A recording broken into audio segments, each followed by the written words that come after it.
getting into spring ball, just briefly. Obviously, we have some new and moving parts that we're working through. So these 15 practices will be very, very important. We had a really good winter workout period. I think the guys are in a really good place. Been very, very pleased with how the staff has handled some of the adjustments. It's been a grind, as you know, just like on offense, the time that we have to spend on defense, getting everybody on the same page, staff first, players second, has been good. But there's still a ton of work that has to be done during spring ball and then over the summer training period before we open the season up against Nevada.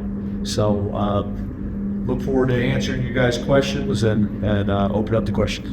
Let's go to Rich Scarcella and Neil Riddell. You're on deck. Thank you, Greg. Good afternoon, James. How are you? Hi, Rich. How are you? Good. Really good. Kobe K, how do you go about replacing him, not just the position itself, but as a leader of that particular team? Yeah, I think, the Mike linebacker in a lot of ways is like the quarterback, of the defense. And you've heard that before, obviously. But then also when there's a guy that's been doing it for several years, and a guy that just has such a good feel in the box, so defeating blocks, slipping blocks, anticipating runs, playing downhill, just a very, very productive player that really ran that position. So it's going to be a heck of a competition. We got some guys like DeLuca and Rojas that have a ton of experience. Well, I wouldn't say a ton of experience, but a lot of experience.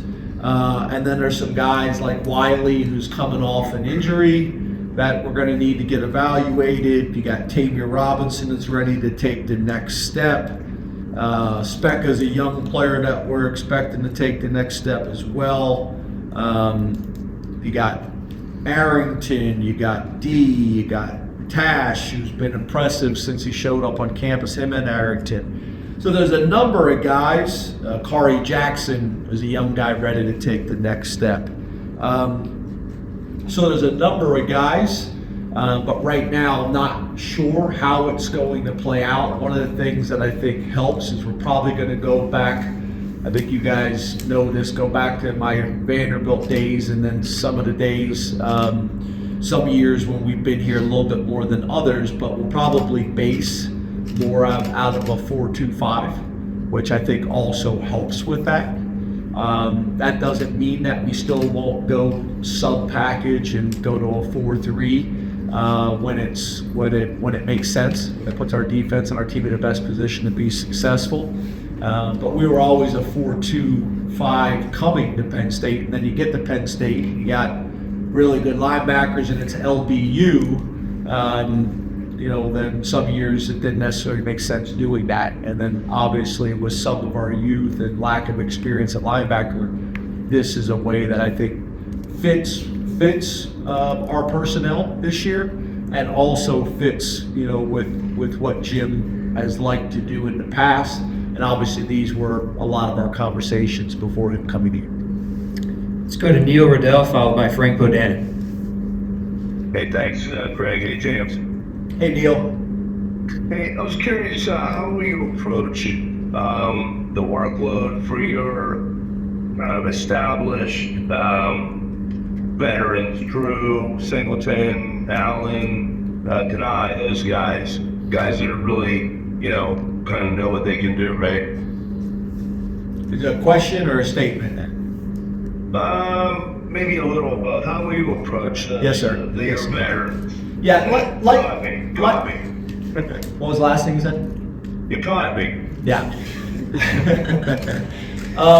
Very similar to what we've always done in the past.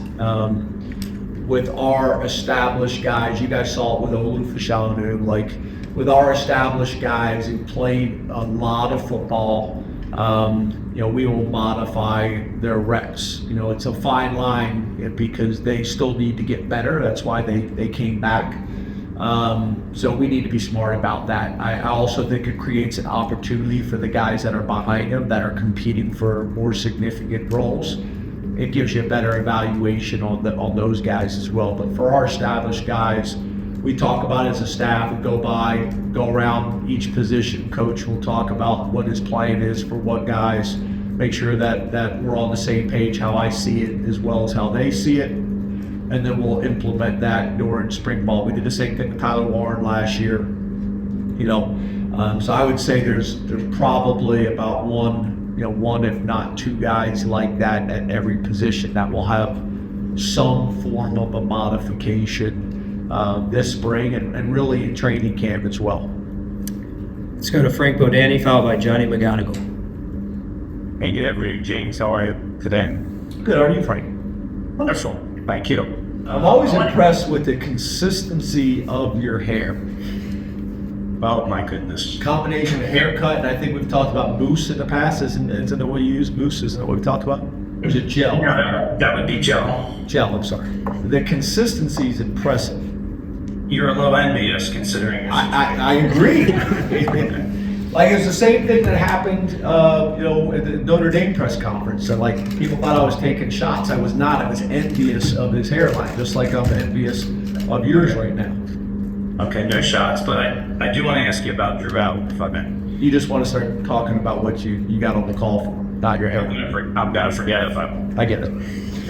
Okay. So your senior quarterback, what is his next step as in development wise, and particularly with this spring, what are you looking for from him, from Drew, as improvement, or just how can this spring, do you think, help him the most going forward?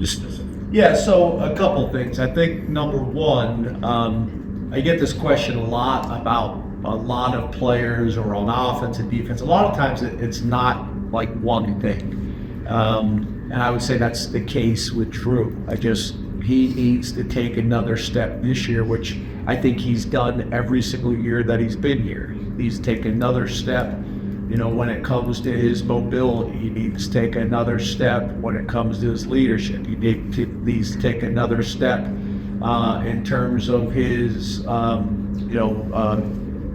his completion percentage. He needs to take another step in terms of his touchdown and interception ratio. It's really all of it. There are some things that me and Drew have had some conversations with Danny O'Brien, that those conversations will stay between us. But I would say, just being transparent with you, I will say, I don't think it's one necessarily specific thing. It's all of it. And the thing that's exciting about Drew, you guys see him, he may be 6'5", 235 pounds, but he's still got a lot of growth and development. I mean, he's a young kid, and he has taken significant steps every single year. As you guys, I think, are aware, he puts in a ton of time and knows how to prepare the right way, both mentally and physically. I think Danny does a really good job with him as well. I think the room challenges him as well. I also think when you bring in new pieces, like the two new wideouts we brought in, that puts him in a position to coach and get those guys ready. So all those things, but I wouldn't say one specific area that I'm looking for him to grow. Let's go to Johnny McGonigal. Happy spring, James. How are you? Good, Johnny. How are you? Good. At the wide receiver position, James, you have Devontae Ross, Kyron Hudson, some newcomers, even redshirt freshmen. How do you think they took to winter workouts from your conversations with Marcus? And how do you and Marcus feel about that bringing the back going into spring ball period? Yeah, as you know, you guys have saw like the competition winners and things like that we post on social media.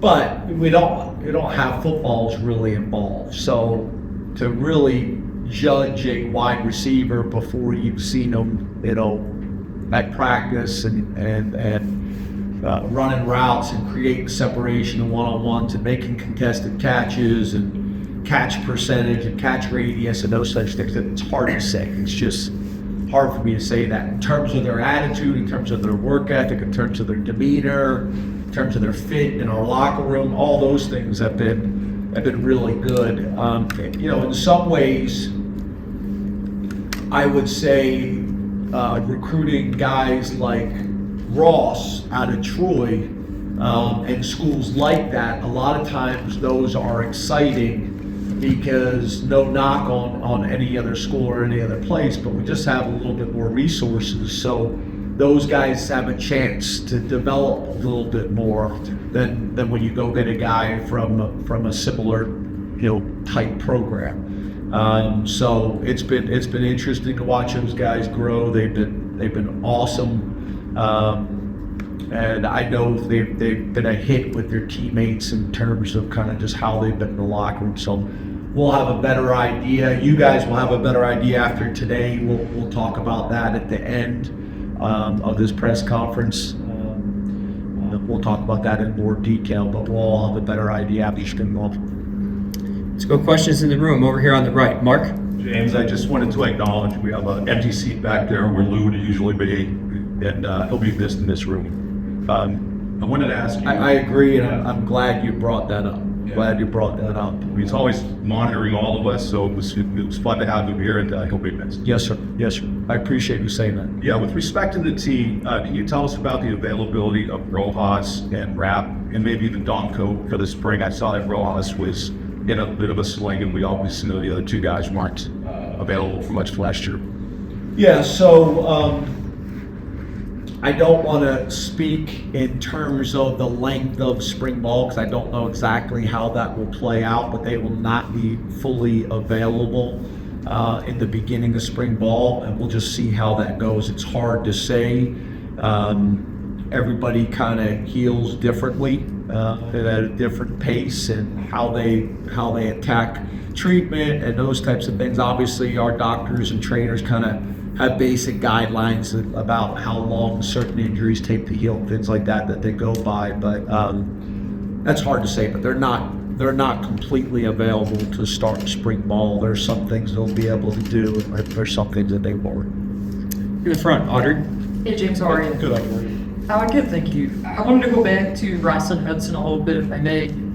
What kind of initially excited you guys about both of them as you kind of went through the process? What are maybe some of the traits or attributes that stood out?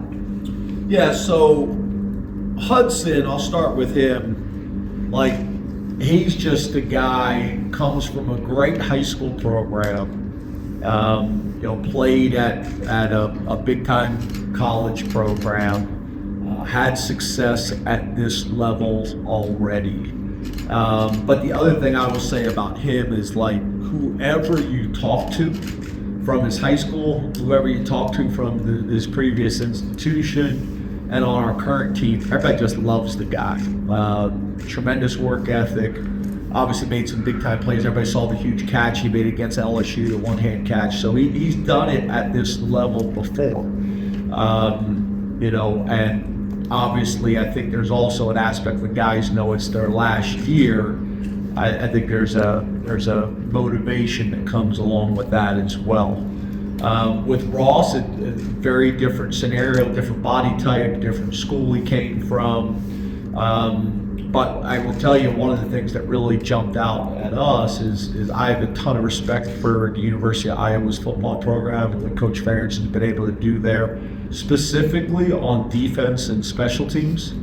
And that young man, I think Troy was beating Iowa at the half at Iowa, which we know that's a tough place to play. And in that game, I think he had 2 touchdowns on offense and 1 as a punt return on special teams. So, for him to do it against that type of opponent on that stage gave me a lot of confidence that could translate to us. So, I think that game carried a lot of weight with us, again, specifically because we just have so much respect for what they do on special teams and what they do on defense, and he had a ton of production in that game. John? Hey, James, how are you? Good job. How are you? Doing well. You mentioned the 4-2-5 defense earlier, kind of leading more into that again. With that fifth defensive back, what do you want that to look like? Where do you want that to come from? And what is kind of the target size for that position? Yeah, again, I think, we've talked about this before, whether it's on offense or on defense, the value of being able to hire really experienced coordinators. And if you look, our coordinators on offense, defense, and special teams, the amount of experience that our guys have, Knowles has been experienced for 17 years. Kodalicki's been a coordinator, experienced for 19 years, and Lustig 20 years. And I say that because where that experience comes is you've been doing it long enough that there's a lot of ways to be successful. And I think early on as a player or early on as a coach, you feel like it's got to only be this way. I'm an 11 personnel guy. Well, my second tight end's better than my third wide receiver, but I'm an 11 personnel guy. Those things don't make a whole lot of sense. So where that experience helps is Jim's been doing it long enough to understand we got to get our best 11 guys on the field. At Oklahoma State and other places, that may have been 3 safeties. At Penn State, that may be 3 corners. That may be 3 safeties. Back to the conversation we had earlier, if we had 3 killer linebackers, we may play more true 4-3 base, however you want to call it, than maybe he's played in the past. So I think that's a little bit of this process right now. That's why spring ball is important. It's going to give Jim the ability not only to install some of the changes that we're making on defense, some of the tweaks that we're making on defense, but also to evaluate our personnel to say, how are we going to play at our best? Obviously, last year, we really did it the same way, right? We started the season before we lost KJ, where we had 3 safeties on the field, and then I think we would have been very, very difficult to deal with if we would have had those guys all year long. So that's going to be the process this spring, is saying, okay, where are those nickels going to come from? I would say our list right now is coming from both the corner and safety room. Again, just based on the argument, how do we get our best 11 guys on the field and play to their strengths? Over here in the front, Greg. Coach, how you doing? Good, Greg. You said back in February that you could see yourself making some modifications to the spring game. So I'm curious, as you get ready to start spring practice, where you're at on the path to determining how you wind up with the away game. Yeah, so I think first thing I'm going to say is I've been at Penn State now long enough to understand the impact that Penn State football has on this entire community. And I think everybody's aware of that, right? There needs to be give and take with this. We need to work together. A successful Penn State football program helps everybody out, the bars, the restaurants, the hotels. So for me to at any point sit here and say we're not going to have a spring game, I don't think that would make sense for a ton of reasons. The university schedules a ton of fundraising events around the spring game. A lot of people are in town. It's like a homecoming for the spring type of deal. So that's going to factor in always into our decision-making process. There's some things that we will not do. The game will not be televised for some of the reasons we've already discussed and you've heard other coaches maybe talk about. And we will have a spring game probably more similar to what we've had in the past, at least right now, as we go through these 15 days, that could change. But I could see it being maybe a little bit shorter. One of the things that I don't think we'll do is a halftime, because there's been years where we'll have 75,000 people out there, we go halftime for 20 minutes and the parking lot becomes more attractive than the second half, the tailgating. So probably we'll condense it down a little bit, maybe a little bit shorter quarters, maybe no halftime. But also I know we have some real football people in our fan base that want to watch and evaluate our roster, get excited and have discussions at the barbershop or at the water jug and discussing what Penn State football is going to look like next year. So I also think it's valuable for you guys. So for all those reasons, we'll still do it, but it'll probably be a little bit less plays, and it'll probably be a little bit shorter amount of time. It also probably won't all be live. It'll be a mixture of some live and some thud. But back to the question I got early on, when you're trying to modify, we got so many players that decided to come back. There's gonna be a lot of players that we're gonna modify from live recs, so that will impact it as well. But I want it to be enough that you guys feel like it was worth it, and our fans feel like, hey, I got a pretty good feel and idea of what Penn State football is gonna look like. And I also think, again, back to that point, Jim being in the stadium for the first time and calling it from the booth, and those things are important to get those reps, and for him to evaluate our staff and for him to evaluate our roster. All 15 of those days are like gold. Over here on the right, Tyler. Hey, James, hope you're well. You too, Tom. Doesn't feel that far. You're also another guy with consistent hair. Thank you. Gel? One of the few things I got. Gel? No, I use like a paste to go. I used gel in high school, gets a little flaky, switch to paste, has been an issue. So, Frank, take those. Frank, you may want to talk to the guy. We'll get Gel's been gone since the 80s. Move on. That's what he said. Let me try. You said a paste? Yeah, like a paste. Yeah, beef. I don't know what that means, like a bomb? I'll give it to you. You give it a shot. You tell me. What about you? My eyebrows? Looking back just a few years ago, there was a conversation about whether you could have a spring game because of the offensive line numbers. Now you've got people across the country saying that you might have the deepest offensive line in America.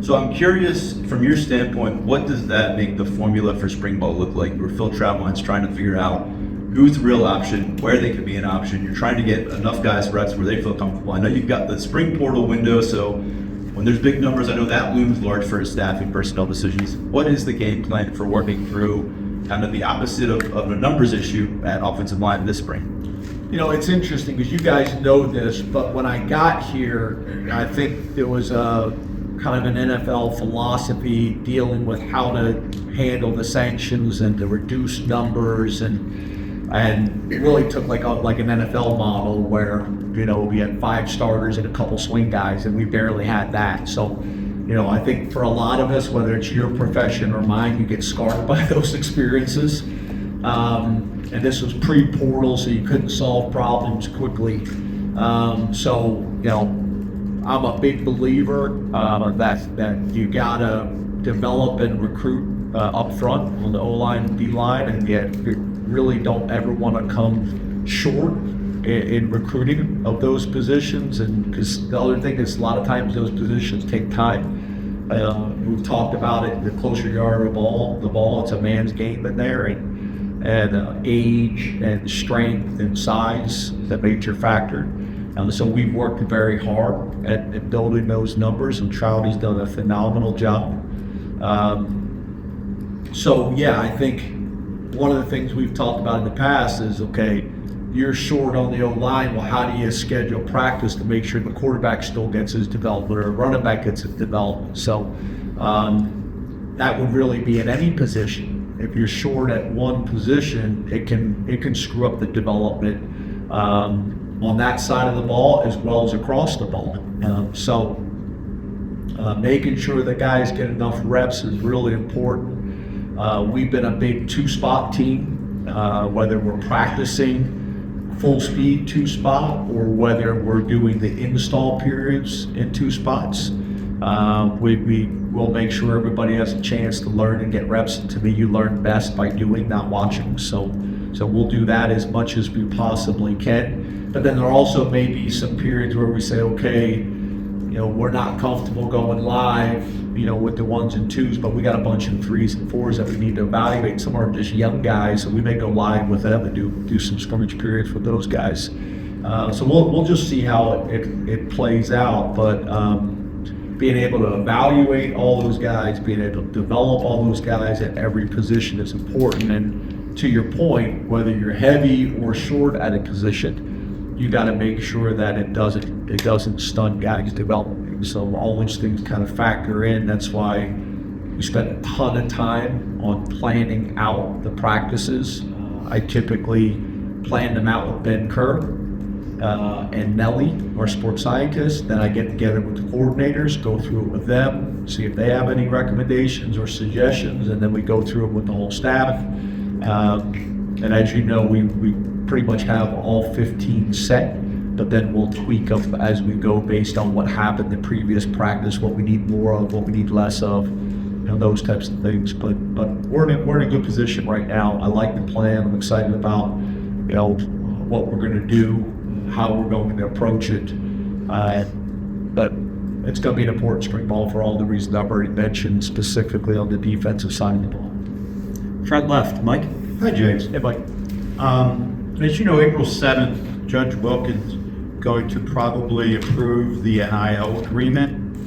And I know you're a big planner, so have you already, or when will you let guys know what their number is that they're going to get? And how close are estimates for your quote-unquote payroll being around 16 million of that new money for football next year? Yeah, I think this is the challenge, right? One of the things it's crazy. It's like having the transfer portal open during the playoffs. Don't make a whole lot of sense, right? And it's the same thing. We're playing our season. We're having to make plans for NIL and the transfer portal like everybody in the country. And you had to have those deals done before the transfer portal closed. That affected people's decisions. But then also you didn't completely know or understand all the rules of engagement and how it's going to work out because it was still being worked through in court. So this is a challenge all over the country. A lot of coaches are talking about this, a lot of ADs are talking about this, a lot of commissioners are talking about this. It's challenging. I think moving forward after you get through year one of revenue sharing and things like that, you'll have a structure that you used in previous years that went well, and you want to build on it, or some things you want to tweak and get better. But that's, to your point, that's why this is so challenging. Is you're having to make decisions and you're having to move forward really before you have all of the information and all of the guidelines. The decisions are still being made today, not only in the courts, but also with commissioners and the AFCA and all these things. So very, very challenging. But I think your question is a good one. Obviously, I'm not going to get into the specifics and the details of those things, but that's what's made this so challenging. Is it's not like right when we decided we were going in this direction that all the rules were mapped out for everybody and the guidelines. They're still changing as we speak. So it's been an interesting year for everybody. So you don't want to comment on the 16 million? Yeah, I think what I already stated was that I won't get into the specifics. And right now, obviously, all these things are still being worked out through the courts and everything else. Yeah, so I think I already answered that for me. In the back, T. Frank. James, all the way back here. Hey, T. Frank. Hey, also jealous of everybody's hair. This is the only other ball man, right? Comment. Hey, by the way, I'm jealous of how clean you get that. I can't seem to get the same level of. Do you shave every single morning at 4:45? No, definitely not. That would help. In fact, it's a pretty easy solution. Every morning. Well, every day. Sunday off. Give your head a rest on Sunday. Sunday's the day of rest for the scalp. Got it. I want to ask you about your passing game. How often do you shave? Every third day, maybe. What it's obvious why. Fair enough. All right. That's fair enough. I'll send you a picture of the starter packs on my sink every morning at 4:45. All the different things that I do and use. Okay. And I'll send you a picture of me and Shola. Shola's sitting on a sink when she was little with shaving cream doing the same thing. You want to ask your question? I do. Shut up. That's all right. Although I am interested. Your passing game, as opposed to the running game, most of your offline running backs are trying. With your passing game, a lot of Tyler Warren's production and your receivers left this offseason. So I guess at this point, how much have you planned, or how much of the offense do you know, like what iteration is going to be this year, and how much do you still have to learn through spring football to have a better idea of who's going to be part of that, and maybe where some of those targets are going to go this year? Yeah, good question. And again, I think that's similar to what we talked about on the defensive side of the ball, and Dan is figuring those things out.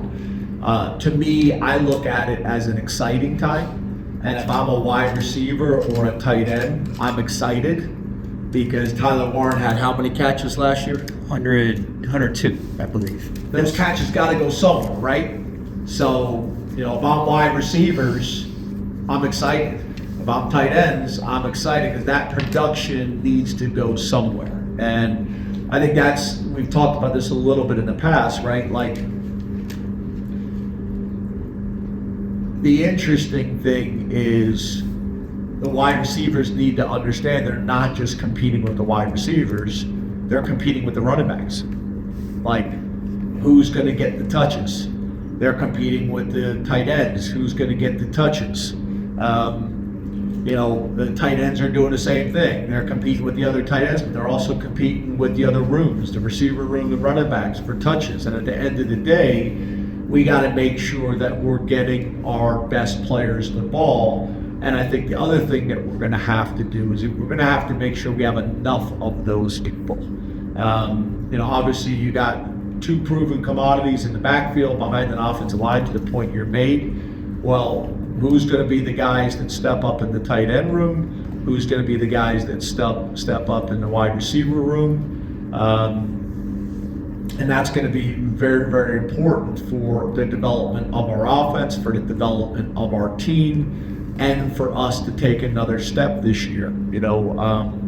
It's a fine line because Tyler Warren made it very obvious that he should get the ball. But I'd also make the argument if you had a Tyler Warren and wideouts, then that's going to be even more difficult to defend. And we had some really good wideouts who did some really good things, but what I'm talking about is guys that everybody in the league, are concerned about and scared of. That's going to be important for our development. And I think we're going to have to do that through development of the wide receivers. We're going to have to do that through development of our scheme. We're going to have to do that through development of our quarterbacks. Obviously, a big part of that is going to come off of our play action pass, which should be a strength of ours that puts the defense in conflict. We're concerned about our running game. So those things help, and they need to be complementary pieces. But the interesting thing is we've had years where KJ Hamler was the guy that we were going to get the ball, and Jahan Dotson was going to be the guy, and Deshaun Hamilton was going to be the guys that were going to say these guys need to touch the ball a certain amount of times per game. So we've had it in years past, and we need that again, whether that's 3 wideouts or 2 wideouts or whatever it is. We need that with the tight ends. Obviously, we have a similar conversation in the tight end room. That room is produced, pretty consistently, but there's still a big question mark when you lose a guy like Tyler Warren. There's a question mark there as well. So that's what spring ball's about, is installing all these things that we have in our offense and defense, and then trying to kind of have an idea to figure out by the end of spring what our identity can be and should be going into the fall, and making sure as coaches that we are not forcing the identity that we want to have on our team and on our positions. Back left, Allie. Hey James, how are you? Yeah. When you look at the $50 million investment from West Shore Home into the stadium, and also the way that Pat Krabs has talked about being fully committed to revenue sharing, whatever that ends up looking like, what confidence level do you have in Penn State's ability to compete as college football continues to change? Do you feel like that alignment is still moving in the right direction? Yeah, I think obviously there's challenges with all of these things, right? But I think Pat has done a magical job of pushing and being aggressive, like I talked about, a Big Ten linebacker, but also having all the conversations and showing respect for all the parties out there, with some challenging and difficult decisions. But having relationships that we have developed with people specifically like BJ and West Shore Homes goes a long ways. And the fact that we have alumni that believe in what our university is doing and believing in what our athletic department is doing, led by Pat Kraft, and then our football program, those things are important. When you have a $700 million project going on at the same time that you're trying to get a roster put together with NIL, that could be some challenges, of where that fundraising goes. But those things are challenging. So I think things have been handled really well now. Again, that doesn't mean it's always smooth, but I think from my lens and the things that I've seen, things have been handled really well, and making sure that we're showing everybody the respect that is needed and deserved, while also making difficult decisions that need to be made in moving the program, the university, and athletic department forward. Challenging, but from my view, it's been handled very, very well. We got time for one more. Back left, Andrew. Hey, Coach. So in the past, you've been a big proponent of trying to do split squad practices and all that. I don't know if that's been a spring thing or just a fall thing, but how does the 105... Spring and fall camp. Okay. How does the 105 rule change how you functionally practice though? Yeah, so right now it doesn't, but in the fall it will when we have to be at the 105. The thing that's interesting is one of the discussions I'm going to have after spring ball. We've already talked about 105. Our team is well aware of it. But one of the things that's going to happen is it's going to be different. Like, you look last year, if our number was 105, you could get 16 guys that we lost during the season. So now you get 16 guys that you lost during the season who you're not allowed to replace under the 105 rules right now. So how are you going to practice? The interesting thing is, I think there was a study done, and the 105 number came because I think a lot of people were talking, and I think a lot of commissioners and ADs were saying, well, the NFL does it with 53, you should be able to do it with 105. Well, that's not accurate. The NFL, the number that I have seen that's been studied, their average roster throughout the entire season in terms of signing guys, practice squad guys, cutting guys, being able to replace guys, is about 110 players throughout a year. So with that, with us not being able to replace players on your roster, that's where it's going to get interesting, and guys are going to have to understand, we may be doing some offense servicing the defense, some defense servicing the offense. Essentially, guys that are going to need to be on scout teams that have not been on a scout team maybe in 2 years. So, we've been fortunate with our roster numbers and our development of our preferred run-ons or walk-ons, however you want to describe it. We've had really good practices, and we've had really good guys taking a ton of pride in their role on scout teams. So that's going to be challenging, and it's like anything else, right? You can't be stubborn and just say, well, this is how we've always done it. You're going to have to adjust under the new rules and embrace the new rules, and part of that is getting our players to understand this is going to be a different season than they're used to, and everybody's going to need to embrace that and understand. So that'll be a discussion, something we're going to have to talk about at the end of spring ball, just so everybody understands this season will look and feel differently. So it's going to be interesting though, because there's going to be some people in that 105 that have some real challenges, and then you're not able to solve that challenge. So I remember a few years ago, I think Maryland had lost 4 quarterbacks, and they had taken a linebacker who played the quarterback in high school, or playing a quarterback. As we all know, the TV contracts and TV deals factor into this. Well, if you get a couple teams that have had too many injuries and the product that we're putting out isn't as good because of the 105, because the numbering changed, because TV pushes back and says, hey, we got to make sure that the product that we're putting on TV and that we're paying for is quality. And quality's been really good. So these are all things that are going to be interesting. But again, just like Mike's question about revenue sharing and court, things like this, is the first time we're going through it. So we can have plans and ideas of how we think this is going to go. But until you actually go through it, there's going to be things that we're learning and adjusting on a day-to-day basis. Thank you very much, Coach. Did you want to